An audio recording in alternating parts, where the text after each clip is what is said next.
السلام علیکم معزز سامعین، میں ہوں آپ کے ساتھ کرن نعمان۔ پیش خدمت ہے ناول میرا خیال کا پیکر کی 6 قسط۔ اس سے پہلے میں آپ سے یہ کہنا چاہوں گی کہ اگر آپ نے میرا چینل حرمت لفظ سبسکرائب نہیں کیا ہے تو پلیز اسے سبسکرائب کر لیجئے اور ساتھ ہی بیل آئیکن کو بھی پریس کر دیجئے تاکہ آنے والی اقساط اور دیگر نئی کہانیاں اور افسانے آپ تک پہنچتے رہیں۔ تو چلیے بڑھتے ہیں اپنے ناول کی طرف۔ آؤچ! آئی ٹی ڈپارٹمنٹ کو جاتی سیڑھیوں کے آخری سرے پر وہ پہنچی ہی تھی کہ اچانک اس کا پاؤں پھسلا اور وہ اپنا توازن کھو بیٹھی۔ قریب تھا کہ وہ پیچھے لڑک جاتی، پر نیچے سے آتے سرفراز نے اسے اپنے مضبوط بازوؤں میں تھام لیا۔ ہے ایمل، کچھ نہیں ہوا یار، دیکھو میں نے تمہیں گرنے سے بچا لیا ہے۔ چلو شاباش، آنکھیں کھولو۔ نیچے گرنے کے خوف سے ایمل نے سختی سے آنکھیں بند کر لی تھیں اور وہ بری طرح سرفراز کے بازوؤں میں کانپ رہی تھی۔ وہ اسے اپنے بازوؤں کے حلقے میں لیے ہوئے کوریڈور تک لے آیا اور آرام سے اسے ایک بینچ پر بٹھا دیا اور خود بھی اس کے ساتھ بیٹھ گیا۔ پھر اپنے بیگ سے سافٹ ڈرنک کین نکال کر اس کی طرف بڑھایا۔ ایمل نے اس کی طرف غائب دماغی سے دیکھا، پھر کین اس کے ہاتھ سے لے کر آہستہ آہستہ پینے لگی۔ اب ٹھیک ہو؟ سرفراز نے اسے دلچسپی سے دیکھتے ہوئے پوچھا۔ تھینکس ناٹ مینشن، ہو جاتا ہے ایسا کبھی کبھی، گھبراتے نہیں ہیں، وہ دھیمی آواز میں اسے سمجھا رہا تھا۔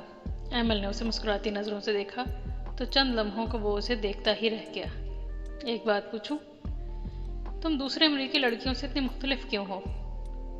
میں تمہاری بات کا مطلب نہیں سمجھی۔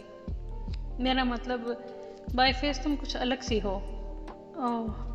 ایکچولی میری ماما تو امریکی ہیں لیکن پاپا پاکستانی ہیں۔ ریئلی؟ میں بھی تو پاکستان سے ہوں، کراچی سے۔ اور تمہارے پاپا کہاں کے رہنے والے ہیں؟ جہلم کے۔ اچھا، تبھی تو میں حیران ہوتا تھا کہ تم ایشیائی لڑکیوں سے کیوں دکھتی ہو۔ اس وقت ایمل کو میڈم لوسی کلاس کی طرف جاتی دکھائی دی۔ میری کلاس کا ٹائم ہو گیا ہے، میں چلتی ہوں۔ Thanks again. ایمل نے اپنا بیگ اٹھایا اور سرفراز کو مسکرا کر دیکھتی کلاس روم کی طرف چلی گئی۔ یہ ایمل اور سرفراز کی دوستی کی ابتدا تھی، پھر یہ دوستی بڑھتے بڑھتے محبت میں کیسے بدلی، دونوں کو پتہ نہ چلا۔ ایمل نے فرحاد احمد سے کچھ نہیں چھپایا، وہ اس کے دلی جذبات سے آگاہ تھے۔ ایمل کی یونیورسٹی وہ خاص طور پر سرفراز سے ملنے گئے تھے اور اس سے مل کر بہت مطمئن تھے۔ وہ پاکستان کے کھاتے پیتے باعزت گھرانے سے تعلق رکھتا تھا۔ ان کی بیٹی نے ایک پاکستانی کا انتخاب کر کے انہیں کچھ اور بھی معتبر کر دیا تھا۔ سرفراز بھی فرحاد احمد سے مل کر بہت متاثر ہوا تھا۔ وہ 2-4 بار جینیفر سپر اسٹور بھی جا چکا تھا، مگر وہ ایمل کی ماما سے ابھی تک نہیں ملا تھا، اور ملتا بھی کیسے۔ ایمل کبھی اپنی ماں کا ذکر نہیں کرتی تھی، وہ اکثر اپنی امی کا ذکر کرتا تھا، اور جب اس سے اس کی ماما کے بارے میں پوچھتا تو وہ ہمیشہ ہاں ہوں میں جواب دے کر ٹال جاتی تھی۔ ابھی تک اس نے سرفراز کو اپنے گھر بھی نہیں بلایا تھا۔ ایمل کو سرفراز سے محبت کے رشتے میں بندھے 1.5 سال کا عرصہ گزر چکا تھا۔ یہ یونیورسٹی میں ان کا آخری سال تھا۔ اس دن ایمل اپنے بہت ہی ضروری نوٹس کلاس روم میں بھول گئی تھی، اور وہی نوٹس لے کر سرفراز اس کے گھر آیا تھا۔ بیل بجانے پر جینز اور سلیو لیس شرٹ میں ملبوس مارٹینا نے دروازہ کھولا۔ اس نے خود کو بہت مینٹین رکھا تھا، جس کی وجہ سے وہ بہت کم عمر لگتی تھی۔ سرفراز نہیں جانتا تھا وہ کون ہے۔ ہیلو، جواباً مارٹینا نے ہیلو کہتے ہوئے اسے دلچسپی سے دیکھا۔ ایمل گھر پر ہے؟ نہیں۔ تم کون؟ ایک اجنبی ایشیائی نوجوان کے منہ سے ایمل کا نام سن کر وہ چونک گئی تھی۔ میں سرفراز ہوں، ایمل کے ساتھ یونیورسٹی میں پڑھتا ہوں۔ وہ اپنے نوٹس بھول آئی تھی، میں وہ لے کر آیا ہوں۔ آپ ایمل کی؟ اس نے کچھ ہچکچاتے ہوئے پوچھا تھا۔ اندر آؤ، پھر بتاتی ہوں۔ مارٹینا کے بلانے پر وہ اندر چلا آیا اور اس کے سامنے صوفے پر بیٹھ گیا۔ میں ایمل کی مدر ہوں۔ اوہ، پر آپ تو بالکل اس کی بڑی بہن لگتی ہیں۔ سرفراز کی اس بات پر مارٹینا نے صرف مسکرانے پر اکتفا کیا۔ کیا لوگے؟ کافی یا سافٹ ڈرنک؟ نو تھینکس، میں بس چلوں گا، میں تو بس ایمل کو یہ نوٹس دینے آیا تھا۔ سرفراز جانے کے لیے کھڑا ہونے لگا۔ کب سے جانتے ہوئے ایمل کو؟ مارٹینا کا سوال سن کر اسے رکنا پڑا۔ پاکستانی ہو؟ یہ پوچھتے ہوئے مارٹینا کھڑی ہو گئی اور کافی بنانے لگی۔ کافی بنانے اور سرفراز کے پینے کے دوران مارٹینا چھوٹے چھوٹے سوالوں کے ذریعے جان لیا کہ ایمل اور سرفراز ایک دوسرے کو چاہتے ہیں۔ کچھ دیر بعد سرفراز چلا گیا۔ پیچھے مارٹینا کسی گہری سوچ میں ڈوب گئی تھی۔ اس کے ہونٹوں پر ایک عجیب سی مسکراہٹ اور آنکھوں میں کالا تل ابھر آیا تھا۔ کہتے ہیں کچھ پانے کے لیے کچھ کھونا پڑتا ہے۔ قدموں تلے جنت بھی انہی ماؤں کو ملتی ہے جو اولاد کی خاطر اپنی نیندیں، اپنا چین، آرام اور اپنی خواہشیں کھو دیتی ہیں۔ لیکن جب کوئی عورت اپنی نفسانی خواہشات کو پورا کرنے کے لیے کردار کی پستیوں میں جا گرتی ہے تو سب سے پہلے اس کی اولاد ہی اس کے وجود کی نفی کر دیتی ہے۔ ایمل اور مارٹینا کے درمیان بھی کچھ ایسا ہی معاملہ تھا۔ مارٹینا کی نظر میں عورت کی عصمت کا کوئی تصور نہ تھا۔ اس کے نزدیک ایک مرد کے ساتھ ساری عمر گزار دینا انتہائی بے وقوفی تھی، جبکہ نصفانی عزت و وقار کی خوبیاں ایمل کو اس کی جینز میں ملی تھیں۔ وہ حافظ خلیق احمد کی پوتی تھی، جو گاؤں کی کسی بھی گلی سے گزرتے تو گلی میں کھڑی باتیں کرتی عورتیں ان کے احترام میں خاموش ہو جاتی تھیں۔ وہ سکینہ بی بی کی پوتی تھی، جو گاؤں کے مردوں اور عورتوں کے لیے شرم و حیا کی مثال تھیں۔ گاؤں کی عورتیں اپنے بچوں کی تربیت کے لیے انہیں سکینہ بی بی کے پاس بھیجا کرتی تھیں۔ وہ فرحاد احمد کی بیٹی تھی، جن پر جوانی آئی تھی اور ٹوٹ کر آئی تھی، پر گاؤں کی کوئی لڑکی یہ نہیں کہہ سکتی تھی کہ فرحاد احمد نے کبھی اس کی طرف نگاہ اٹھا کر بھی دیکھا ہے۔ وہ امریکہ آئے تو یہاں کی آزاد معاشرت میں بھی انہوں نے اپنی عزت و وقار اور تشخص کو سنبھال کر رکھا۔ ان کی یہی احتیاط پسندی مارٹینا کے لیے چیلنج بن گئی تھی۔ مارٹینا کی بد فطرتی دیکھتے ہوئے فرحاد احمد نے عصمت اور کردار کی پختگی کا تصور ایمل کے اندر کوٹ کوٹ کر بھر دیا تھا، اور اس بات نے ایمل اور مارٹینا کے بیچ ایک خلیج حائل کر دی تھی۔ فطرتاً مارٹینا ایمل سے محبت کرتی تھی، پر ایمل کا اس کی ذات سے گریز اس میں چڑ پیدا کر دیتا تھا۔ اس کا ذمہ دار وہ فرحاد احمد کو سمجھتی تھی۔ بھرپور جوانی کا وقت اس نے بھرپور عیاشیوں میں گزار دیا، اور اب بھی اس کے معمولات کچھ زیادہ نہیں بدلے تھے، پر اب جب وہ 45 سال کی ایک پختہ کار عورت تھی تو اپنا آپ اندر سے خالی خالی محسوس کرتی تھی۔ سچی خوشی کا کوئی احساس اس کے اندر موجود نہیں تھا۔ فرحاد احمد اور ایمل کے مطمئن چہرے اس کے اندر وحشت سی بھر دیتے تھے۔ وہ اکثر ایمل کو آتے جاتے اپنے پاس بلانے لگی اور چاہتی تھی کہ وہ اس سے باتیں کرے، مگر ایمل چند ایک باتوں کا جواب ہوں ہاں میں دے کر ادھر ادھر ہو جاتی۔ 2 سال قبل ایمل کی برتھ ڈے پر اس نے ایمل کو ایک بلیک سلیو لیس بڑے گلے والی نگینوں سے مزین میکسی گفٹ کی اور اس سے پوچھا کہ وہ اس کے پاس آنے سے کتراتی کیوں ہے، اس سے پاس بیٹھ کر باتیں کیوں نہیں کرتی۔ اس بات پر کچھ دیر ایمل دکھ بھری نظروں سے ماں کو دیکھتی رہی۔ میں آپ سے کیا بات کروں ماما؟ جو باتیں آپ کو پسند ہیں وہ مجھے پسند نہیں، اور جو مجھے پسند ہیں وہ آپ کے نزدیک انتہائی فرسودہ ہیں۔ اور پھر ماما، میں آپ سے بات کروں نہ کروں کیا فرق پڑتا ہے؟ آپ کے سینکڑوں دوست ہیں آپ سے باتیں کرنے کے لیے۔ آخر میں اس کی زبان پر ماں کے لیے طنز آ ہی گیا۔ ایسی بات نہیں ہے ایمل، تمہارے بات نہ کرنے سے مجھے فرق پڑتا ہے بیٹا۔ میرا دل چاہتا ہے کہ تم میرے پاس آؤ، مجھ سے بات کرو، میرے ساتھ وقت گزارو۔ اس کے انداز میں تھوڑی سی لجاجت تھی۔ ماما، میں نے آپ کے ساتھ وقت گزارنا شروع کر دیا تو پھر آپ کے ان دوستوں کا کیا ہوگا جن کے ساتھ وقت گزارنے کے لیے آپ نے مجھے چھوڑ دیا؟ اس کا طنز کم ہونے میں نہیں آ رہا تھا۔ ایمل، مارٹینا کے انداز میں ایک تنویر سی تھی، جیسے کہہ رہی ہو کہ اپنی حد میں رہو۔ میں نے تمہیں نہیں چھوڑا، بلکہ تمہارے باپ نے تمہیں مجھ سے چھین لیا۔ اچھا، کیوں کیا ایسا انہوں نے؟ کیونکہ وہ تمہارے ذریعے یہ مکان اور جینیفر ڈپارٹمنٹل اسٹور ہتھیانا چاہتا ہے۔ ماما، آپ کو کیا لگتا ہے اگر ایسا ہوتا تو کیا آپ اس گھر میں ہوتی؟ لیگلی یہ گھر میرے نام ہے اور اسٹور کا پاور آف اٹارنی پاپا کے نام۔ اگر وہ آپ کو اس گھر سے باہر نکال دیں تو کوئی قانون آپ کو یہ گھر اور کاروبار نہیں دلوا سکتا۔ یہ پاپا کا ظرف ہے جو انہوں نے اس گھر میں آپ کے وجود کو آپ کی تمام بےہودگیوں سمیت برداشت کیا ہوا ہے، وہ بھی صرف اس لیے کہ آخر کو کچھ بھی صحیح آپ ہیں تو میری ماں۔ چٹاخ۔ ایمل کے باپ کا ظرف بہت بڑا تھا، مگر ماں کا ظرف بہت چھوٹا تھا۔ وہ بیٹی کے دکھائے ہوئے آئینے میں اپنی بدصورت دیکھ نہ سکی، اس لیے بیٹی کو تھپڑ مار دیا۔ کیوں ماما، کیا ہوا؟ سچ برداشت نہیں ہوا آپ سے؟ سچ؟ کون سا سچ؟ سچ تو یہ ہے کہ یہ سب تمہارے باپ نے چالاکی سے چھینا ہے، میری ماں کو بے وقوف بنا کے اور تمہیں مجھ سے بدظن کر کے۔ اس خبیث شخص نے مجھے برباد کر ڈالا اور تم اس کی حمایت میں میرے سامنے کھڑے ہو کر مجھے ذلیل کر رہی ہو۔ دفع ہو جاؤ میری نظروں کے سامنے سے۔ غصے سے مارٹینا ہانپ رہی تھی۔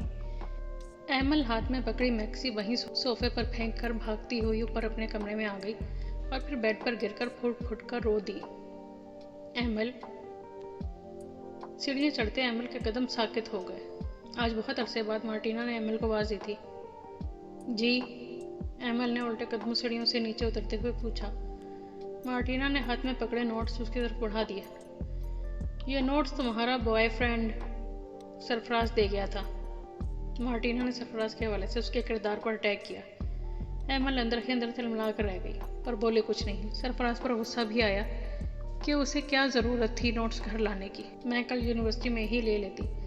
ایمل نے مارٹینا کے ہاتھ سے نوٹس لیے اور خاموشی سے سیڑھیوں کی طرف مڑ گئی۔ ابھی دوسری سیڑھی پر قدم رکھا ہی تھا کہ ایک بار پھر اسے مارٹینا کی آواز پر رکنا پڑا۔ ویسے میں سوچ سکتی ہوں کہ تم نے بوائے فرینڈ کے طور پر ایک پاکستانی ہی کو کیوں چنا؟ ایمل نے گھوم کر مارٹینا کی طرف دیکھا۔ کیونکہ مجھے اس کے باوفا ہونے کا یقین ہے۔ اوہ ریئلی؟ مارٹینا کے ہونٹوں پر طنزیہ ہنسی آئی۔ ایمل مزید کچھ بولے بغیر تیزی سے اوپر آ گئی۔ ہے ایمی، کہاں یار، میں کب سے تمہیں ڈھونڈ رہا ہوں۔ سرفراز کا سانس پھولا ہوا تھا۔ ایمل سر پیٹر کے آفس میں اسائنمنٹ جمع کروا کر باہر آ رہی تھی۔ دونوں ساتھ ساتھ چلتے ہوئے گھاس کے طویل سبز کتے پر آ بیٹھے۔ یونیورسٹی میں یہ ان دونوں کی پسندیدہ جگہ تھی۔ نوٹس مل گئے تھے نا؟ ہاں، پر وہ تم گھر کیوں لے کر آئے؟ میں یہیں لے لیتی۔ ایمل کا لہجہ کچھ مبہم سا تھا۔ سرفراز سمجھا نہیں۔ اچھا ہوا نا، اسی بہانے تمہاری ممی سے بھی ملاقات ہو گئی۔ واٹ آ لیڈی یار، وہ تو تمہاری بڑی بہن لگتی ہیں، سرفراز نے مسکرا کر ایمل سے کہا۔ ایمل کا چہرہ بے تاثر رہا۔ تم نے اپنا اسائنمنٹ جمع نہیں کروایا ابھی تک؟ ایمل نے عام سے انداز میں بات بدل دی۔ ہاں، کل کرواؤں گا۔ چند لمحے دونوں خاموش رہے، پھر سرفراز بولا۔ کیا بات ہے ایمل، تم اپنی ممی کے ذکر سے اتنا گھبراتی کیوں ہو؟ یہ وہ سوال تھا جس سے ایمل ہمیشہ بچنا چاہتی تھی۔ وہ جانتی تھی ایک نہ ایک دن سرفراز اس کی ماں کے بارے میں جاننا ضرور چاہے گا، لیکن وہ یہ نہیں چاہتی تھی کہ اس کی ماں کا گندا کردار اس پر کھلے۔ نہیں، ایسی کوئی بات نہیں۔ ایکچولی میں اور ماما بائی نیچر ایک دوسرے سے کافی الگ ہیں۔ میں بچپن سے پاپا کے ساتھ زیادہ اٹیچ رہی ہوں۔ ہاں، یہ تو میں نے بھی محسوس کیا ہے کہ ان کا مزاج تم سے کافی الگ ہے، اور وہ خاصی بولڈ بھی ہیں۔ اس کی اس بات پر ایمل کا اوپر کا سانس اوپر اور نیچے کا نیچے رہ گیا۔ جانے وہ کیا کیا محسوس کر چکا تھا۔ اچھا یہ بتاؤ کہ اس ویکینڈ پر تم کیا کر رہے ہو؟ اس نے ایک دم سرفراز کا دھیان بڑھانے کی کوشش کی۔ ڈیٹ پر جا رہا ہوں۔ وہ بھی ایمل کی بات پر شوق ہوا۔ اچھا، کس کے ساتھ؟ ایمل کی تیونیاں چڑھ گئیں۔ تمہارے ساتھ، اگر تم راضی ہو جاؤ۔ اس بات پر دونوں کہا لگا کر ہنس دیے۔ لائبریری سے اپنے جرمن دوست کے ساتھ باہر آتے ہوئے سرفراز کی نظر مارٹینا پر پڑی تو وہ ٹھٹک کر رک گیا۔ آپ یہاں؟ خیریت؟ ایمل تو جا چکی ہے۔ ہاں، میں ایمل سے نہیں، تم سے ملنے آئی ہوں۔ مجھ سے؟ سرفراز کی حیرت بڑھ گئی۔ کیوں، کوئی خاص بات؟ بات تو خاص ہی ہے۔ مارٹینا کی نظر اور لہجہ دونوں معنی خیز تھے۔ جی کہیے۔ سرفراز کے کہنے پر مارٹینا نے ارد گرد نظر دوڑائی۔ جو بات میں تم سے کرنے آئی ہوں اس کے لیے یہ جگہ موزوں نہیں، کسی ریسٹورنٹ میں چلتے ہیں۔ چلیں، سرفراز نے کندھے اچکائے، پھر وہ دونوں ایک کافی شاپ میں جا بیٹھے۔ سرفراز، میں اور ایمل ماں بیٹی ہونے کے باوجود ایک دوسرے سے بہت دور ہیں، کیا تم یہ بات جانتے ہو؟ مارٹینا نے نپے تلے انداز میں بات شروع کی۔ جی، میں نے محسوس کیا ہے۔ میں ایمل سے بہت محبت کرتی ہوں اور بہت چاہتی ہوں کہ وہ میرے قریب آ جائے، پر میں جتنی کوشش کرتی ہوں وہ اور زیادہ مجھ سے دور ہو جاتی ہے۔ سرفراز خاموش رہا۔ کیا تم اس کی وجہ نہیں جاننا چاہو گے؟ آپ کہیں، میں سن رہا ہوں۔ اس کی وجہ تمہارا ہم وطن ایمل کا باپ فرحاد ہے۔ مارٹینا کا لہجہ طنز آمیز تھا۔ اس بات پر سرفراز کو حیرت کا جھٹکا لگا۔ لیکن فرحاد انکل تو بہت اچھے انسان ہیں۔ ہر شخص کا ظاہر اور باطن یکساں نہیں ہوتا۔ وہ اندر سے کچھ اور باہر سے کچھ اور ہے۔ اس نے مجھ سے شادی صرف اور صرف میری جائیداد ہتھیانے کے لیے کی، اور یہ کام اس نے بڑی چالاکی سے میری بھولی ماں کو بے وقوف بنا کر لیا۔ میں کم عمر تھی، اس کی چال سمجھ نہ سکی۔ میری ماں نے گھر اور کاروبار ایمل کے نام کر کے پاور آف اٹارنی فرحاد کو دے دیا، اور پھر آہستہ آہستہ اس نے ذہنی طور پر ایمل کو مجھ سے دور کر دیا۔ یہ کہتے کہتے مارٹینا کی آنکھوں میں آنسو بھر گئے۔ سرفراز کا دل مارٹینا کے لیے ہمدردی سے بھر گیا۔ وہ سادہ دل نوجوان تھا۔ مارٹینا جیسی گھاگ عورت کو زیادہ دیر نہ لگی سرفراز کو شیشے میں اتارنے کے لیے۔ مجھے آپ سے ہمدردی ہے، پر میں سمجھ نہیں پایا یہ سب آپ مجھ سے کیوں کہہ رہی ہیں۔ یہ ساری باتیں میں نے تم سے اس لیے کی ہیں کیونکہ میں سمجھ گئی ہوں کہ تم دونوں ایک دوسرے کو پسند کرتے ہو، اور میری نظر میں ساری دنیا میں تم وہ واحد شخص ہو جو میری بیٹی کو میرے قریب کر سکتے ہو۔ وہ تم سے محبت کرتی ہے، تمہاری بات ضرور مانے گی۔ مجھے مایوس مت کرنا سرفراز، مجھے تمہاری مدد کی ضرورت ہے۔ اس نے ٹیبل پر رکھے سرفراز کے ہاتھ پر اپنے ہاتھ رکھ دیے۔ اس کی بے قراری پر سرفراز کا دل پگھل گیا۔ میں کیا کر سکتا ہوں آپ کے لیے؟ سرفراز کی اس بات نے مارٹینا کے اندر کی شیطانیت کو سکون بخشا۔ پہلے تو تم مجھ سے وعدہ کرو ایمل کو ابھی ہماری اس ملاقات کے بارے میں نہیں بتاؤ گے۔ میں وعدہ کرتا ہوں، مگر آگے کیا کرنا ہے یہ تو میں تمہیں اگلی ملاقات میں بتاؤں گی۔ مجھے اپنا کانٹیکٹ نمبر دے دو۔ اور پھر ہر چند دن بعد مارٹینا سرفراز کو کہیں نہ کہیں بلا لیتی، کبھی کسی ریسٹورنٹ میں، کبھی کسی پارک میں، اور کبھی ایمل اور فرحاد کی غیر موجودگی میں گھر پر۔ سرفراز ایمل کی ماں کے احترام میں چلا آتا۔ مارٹینا کی پوری کوشش تھی کہ وہ معصوم بن کر سرفراز کو ایمل کی زندگی سے نکال دے، پر بہت جلد اسے احساس ہو گیا کہ ایمل کے لیے سرفراز کے جذبات بہت گہرے ہیں۔ اس کے بعد مارٹینا کے شیطانی ذہن نے کچھ اور ہی پلان کر ڈالا۔ ایک بار پھر پاکستانی مسلمان کے کردار کی مضبوطی اس کے لیے چیلنج بن گئی تھی۔